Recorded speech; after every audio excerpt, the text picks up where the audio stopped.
इस news के प्रायोजक है I vision academy. 1st to 10th admission शुरू। 12 इमाम चौक, सोमवारपेठ, सोलापूर। मुंबई उच्च न्यायालयाने शिंदे गटाचे उमेदवार सदा सरवणकर यांना मोठा धक्का दिला। माहीम मतदारसंघात ठाकरे गटाचे आमदार महेश सावंत यांच्या आमदारकीला आव्हान देणारी त्यांची निवडणूक याचिका न्यायालयाने फेटाळली। मंगळवारी न्यायमूर्ती आरिफ डॉक्टर यांच्या एकलपीठाने हा निर्णय दिला। यामुळे सावंत यांना मोठा दिलासा मिळाला आहे। नोव्हेंबर 2024च्या विधानसभा निवडणुकीनंतर सदा सरवणकर यांनी महेश सावंत यांच्या विजयाला आव्हान देत उच्च न्यायालयात याचिका दाखल केली होती। मात्र न्यायमूर्ती आरिफ डॉक्टर यांच्या खंडपीठाने मंगळवारी ही याचिका पूर्णपणे फेटाळून लावली। कोर्टाने सावंत यांची आमदारकी कायम ठेवली तर सरवणकर यांचा दावा न्यायालयाने अमान्य ठरवला। महेश सावंत यांनी उमेदवारी अर्ज भरताना महत्वाची माहिती लपवली। यामुळे मतदारांना चुकीची माहिती दिल्याचा त्यांचा मुख्य मुद्दा होता।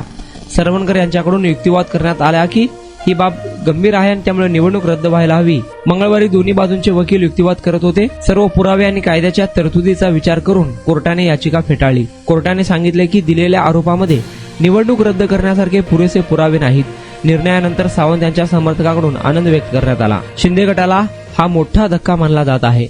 तुमच्या मुलांच्या यशासाठी सर्वोत्तम ठिकाण I vision academy. Tuition classes for 1st to 10th, सर्व विषयांची खात्रीशीर तयारी, प्रशस्त क्लासरूम्स, बसण्यासाठी बेंच, लिहिण्यासाठी ग्रीन बोर्डची सुविधा, इंग्लिश, गणित, विज्ञान आणि इतर विषयांसाठी तज्ञ अनुभवी शिक्षक, आठवड्याला रिव्हिजन, महिन्यातून टेस्ट। फक्त 500 रुपयामध्ये सर्व विषयांचे ट्युशन सुरू। प्रत्येक विद्यार्थ्यांकडे वैयक्तिक लक्ष। आजच प्रवेश घ्या। I vision academy, 12 Imam Chowk, Somwarpeth, Solapur.